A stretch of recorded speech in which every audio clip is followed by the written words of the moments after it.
everyone. I'm Dr. Kameswari, a senior consultant and head of the gynecology department at Fernandez Hospital, Hyderabad.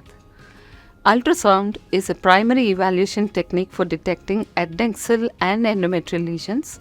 It's like a third arm to us gynecologists after we perform a bimanual examination. Understanding the advancements in the field of gynae ultrasound can lead to precise diagnosis and appropriate management, thus enhancing our patient care.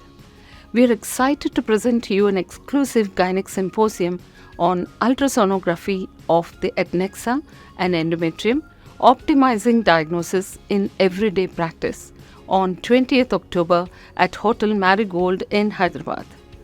The symposium will feature talks by experts in the field and panel discussions. The sessions are designed to enable gynecologists to interpret scan images by pattern recognition and correlate clinically to avoid misdiagnosis and overdiagnosis. I invite you all to join us to learn about the significant advancements in understanding the sonographic features of the adnexal masses and the endometrial pathology, including malignant lesions. Come and take part in this unique learning opportunity, which will enhance your ability in comprehending gynae ultrasound images, benefiting your clinical practice.